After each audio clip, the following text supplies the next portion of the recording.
1964, Hong Kong tension hung in the air and expectation. I had been dared by a traditional arts. The more refined a technique becomes, the more fragile. It grows. Consider this in all of nature, in all of life. When do you ever find perfect conditions? When does the wind blow precisely the right speed? When does your opponent stand precisely the right distance? When does your body feel precisely the right way? Never. And this is where the gap between practice and combat becomes a chasm in the training hall. We create artificial conditions. We work on smooth floors in good light. With cooperative partners, we break down complex movements into digestible pieces. This is necessary for learning, yes, stays. Is necessary for learning, yes. But it becomes a trap when we mistake these training conditions for reality. Real combat is messy. It's chaotic. It happens on uneven ground, in poor light, against opponents who don't care about your ideal form. Your methods need to function not only in the controlled setting of the unpredictable mess of life. I've witnessed too many martial artists construct their home on the sand of perfectionism. They build grand castles of technique, never understanding that the foundation itself is defective. They confuse the finger pointing at the moon with the moon music itself, with the moon music itself. Technique is not the objective. It is only the vehicle. This fixation on perfect technique is like attempting to master swimming by doing strokes on dry land. You can master every motion, study every angle, master every position. But the moment you step into the water, everything changes. The nature of the water requires something other from you than what you learned on land. Real development in martial arts arises not from mastering techniques, but from comprehension. Principles, not from memorization of forms, but from inward concepts, not from mastering technical perfection, but from acquiring flexible power. This is the first major misconception. We must break away from the journey to mastery. Isn't paved with flawless technique. It is smithed via comprehension, adaptation, and genuine expression of principle. The most perilous prison is the one invisible. In my decade of instructing, I've seen a lot more inhibiting than any physical bind, the mental enclosure of perfectionism.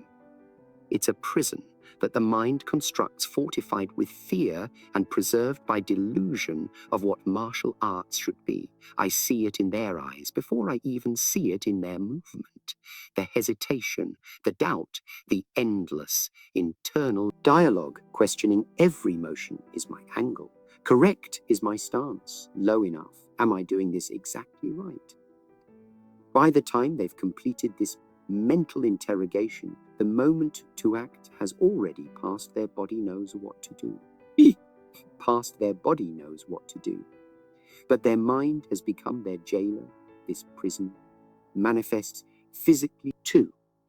I've seen students twist themselves into perfect stances that actually restrict their movement.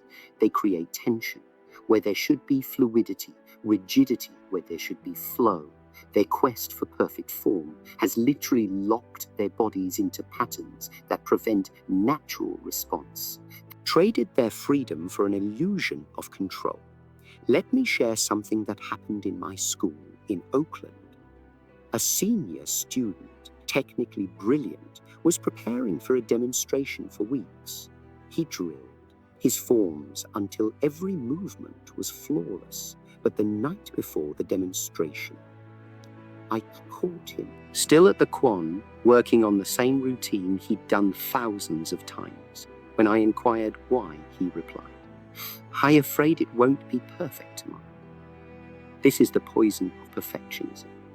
It creates such a fear, it paralyzes innovation.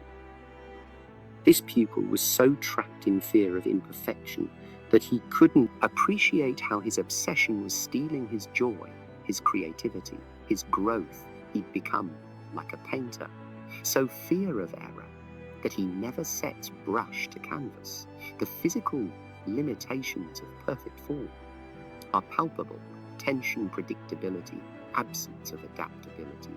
But the mental jail, that's where the damage really happens. I've had students with unbelievable potential never evolve a style of their own because they're too scared to bother with anything less than perfect technique.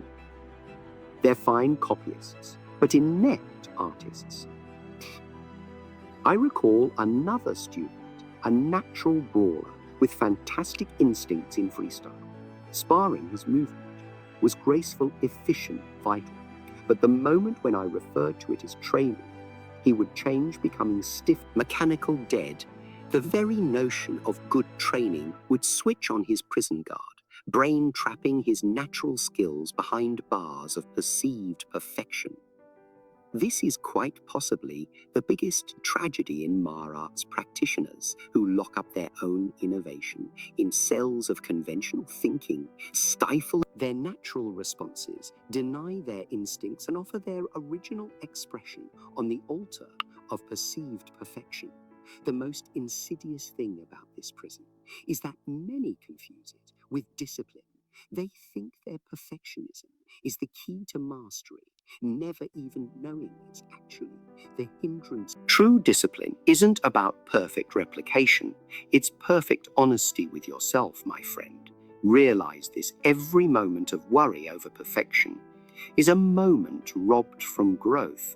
Every natural response stifled in the name of proper form is a fragment of your martial soul imprisoned. Every innovative instinct stifled in the name of tradition is another brick in your prison wall.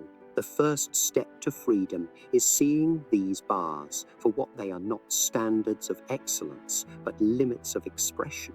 Your prison guard isn't tradition or your teacher or even your art. The guard is your own mind infected with the virus of perfectionism. The moment of liberation starts with a simple truth: your so-called mistakes are not your enemies, they are your guides. I learned this truth observing a young student named David in my Oakland school for months. He fought to kick just like me, to move just like me, until one day, in frustration, he threw a kick in his own natural style. It was nothing like my kick. It was better, not because it was technically ideal, but because it was perfectly his. In that moment, we both changed. I saw in his movement what I had been trying to teach all along: the power of authentic express. His kick wasn't an imitation of somebody else's work. It was the start of his own. In that era, he received his first sense of freedom. Liberation is a matter of realizing your natural movement can't be corrected. It's something that has to be enhanced. Think in terms of handwriting. We all learn to write the same basic letters, but every person's hand gains its own distinct character. Your fighting form should be just the same. The basics are universal, yes, but your expression of them must be uniquely yours. Yours, I recall. Another student, Sarah, who was blessed with incredible speed, but kept trying to fight like her more powerful classmates. She would come to me frustrated, saying I'm doing it wrong, but she wasn't doing it wrong. She was just doing someone else's, right? The day she accepted her natural speed, stopped trying to be a power fighter, and created her own flowing style, she became truly formidable. Your body tells its own truth if you can bring yourself to listen. Every person I've ever trained has natural tendencies, ways of moving, which feel inherently right to them. These are not flaws to be corrected. They're building blocks to be built on. When you stifle these natural movements in the name of perfect technique, you're not just restricting your body, you're lying to your own martial truth. I've watched this change hundreds of times. A student ceases trying to move like a martial arts film, stops striving to compare to some ideal image, and starts to trust their own instinct. Suddenly, their movement comes alive. What they lose in superficial perfection, they gain in real power. Their techniques become less predictable, more adaptive, more real. This path to authenticity isn't easy. It takes courage to trust yourself when everyone else is pursuing an ideal. It takes the wisdom to know that your perceived weaknesses often hide your greatest strengths, but most of all it needs the humility to believe that your way may not resemble anyone else's way, and that's just the way it is. Let me speak of James, a student who approached me after 20 years of conventional training. His forms flawless, his techniques impeccable, but he felt hollow inside one day in sparring. He was hit with a surprise attack and reacted instinctively, not with his trained techniques, but with a movement that flowed naturally to him. At that moment, his face lighted up with comprehension. He had reached something real, something true, something his. This is the way to liberation, not by senseless repetition of ideal forms, but by conscious search for your own truth. Your mistakes aren't failures. They're experiments. Your natural tendencies aren't flaws. They're signatures. Your unique expressions aren't flaws. They're your art coming to life. Remember, water doesn't try to flow perfectly. It simply flows naturally. And in that naturalness finds its perfect way. Your movement, your art, your expression should be the same. Don't seek to be perfect. Seek to be real. The perfection will take care of itself. True mastery reveals itself, not in the perfection of technique, but in the perfection of expression. This is a revelation that changes everything the moment you understand. That mastery isn't about becoming someone else's ideal, but about becoming the fullest version of yourself in combat. This truth becomes crystal clear when you fight naturally and authentically. You tap into something that no amount of perfect technique can equal. Unpredictability. Your opponents can train for textbook techniques, but they cannot train for your unique expression. This is where real effectiveness resides, not in the repeatability of your movements, but in their authenticity. I've seen this countless times in actual fights. In actual fight. The martial artist who moves with authentic expression, who has discovered their own way, has a power that goes beyond technique. They don't fight like everybody else. They battle like themselves. And in doing so, they reach a point of effectiveness that no degree of technical perfection can attain. Consider the great masters of history. Each one was remembered not for how well they imitated their teachers, but for how originally they represented their art. Their greatness did not reside in their conformity, but in their individuality. They became masters, not by walking paths, but by forging them. This is the paradox that few grasp. Genuine freedom in martial arts does not result from learning more techniques. It results from finding your own means of expressing the techniques you already know. It is light. It is love. Learning a language first. You learn the grammar, the vocabulary, the rules. But mastery arises when you forget the rules and simply speak from your heart. The real connection between freedom and effectiveness is immediate and deep. The more freely you express your art, the more effective the more effective it comes. Why? Because genuine movement arises from your essence truth. It's not placed with doubt, uncertainty, or artificial restrictions. It flows freely like water, finding its course. I've observed fighters with half the technical knowledge twice. The proficiency merely because they fought with authentic expression. Their techniques were not flawless, but they were genuine. They weren't attempting to be Bruce Lee, or Fei Han, or anybody else. They were being themselves, and within that genuineness lay their power. This is what I refer to as combat applications of authentic movement. When you attack, don't attack like the manual attack, like you attack when you defend. Don't defend like the book Teachers defend in the way that your body naturally wants to move your instincts, honed by practice, but not replaced by it, will lead you to movements that are both effective and true. The true way of martial arts points not to some outside standard of perfection, but to the perfect expression of your own nature.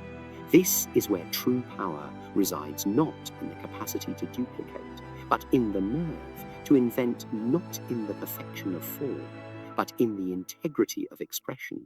Remember, every great martial artist started out with studying traditional forms, but they became great by going beyond them. They utilized the forms not as fetters to confine them, but as springs to propel them towards their own comprehension. This is your way, too, to study the rules so deeply that you can go beyond them, to comprehend the bends so deeply that you can move beyond them. Your highest power will never be gained from being an exact reproduction of someone else. It will be gained from being the most fully authentic version of yourself. This is the real path, not to collect techniques, but to refine them through the alchemy of your own nature until what comes out is uniquely, strongly, irrefutably yours. Now we come to the core of what I've been telling you, the grand paradox of martial arts and life itself. What we see as imperfect tends to have within it the seed of real effectiveness. The weakness in the armor turns into the place of most flexibility. The seam floor turns into the place of special strength. Consider deeply this. When a flower blooms up through concrete, it doesn't grow straight. It bends, twists, and bends in the process, becoming stronger than any flower blooming in ideal conditions. Its flaws, a witness to its vitality, its will to live its unescapable authenticity. This is precisely the way your martial art ought to be. The balance between practice and real life isn't to be found in flawless copying, it's to be found in flawless adjustment. Yes, practice your techniques. Yes, master your movements. But learn that this practice has nothing to do with gaining some extrinsic notion of perfection. It has everything to do with gaining the Abbé capacity to express yourself sincerely, spontaneously, effectively. I've witnessed this reality unfold many times. The fighter who embraces their natural rhythm, even if it differs from the textbook, becomes more potent than the one who battles by the book. The practitioner who listens to their instincts, even when they conflict with tradition, finds combinations that no manual could teach. This is the power of true expression. There is joy in this revelation, a deep liberation in knowing that your journey to mastery lies not in becoming someone else's ideal, but in becoming ever more perfectly yourself. When you cease battling against your true nature and begin to struggle with it, everything shifts. Your movement is smoother, your reactions more instinctive, your power greater, complete. This is my last message to you, my friend. Your highest power is not in your capacity to conform, but in your strength to change, not in your potential to imitate, but in your desire to invent, not in your quest for perfection, but in your acceptance of authenticity. Stop striving to be perfect. Begin to be real. Stop striving to be great. Begin being you, your flaws, those special qualities that define you. These are not something to overcome. They are gifts to nurture them. They are not things to hide, but strengths to uncover. The way I'm guiding you isn't easy. It takes courage to be different, wisdom to believe in yourself, and strength to be who you are in a world that sometimes demands conformity. But this way, the way of sincere expression, is the only one that leads to authentic master. Recall water in a cup. Is the cup water in a bottle? Is the bottle water in a teapot? Is the teapot? Water may flow, or may crash below. My friend, don't attempt to be perfect. Be perfectly yourself. This is the warrior way. This is the path of true power. This is your way. Now go, express yourself sincerely. Fight naturally, live genuinely. The perfect path is no path. Your way is the perfect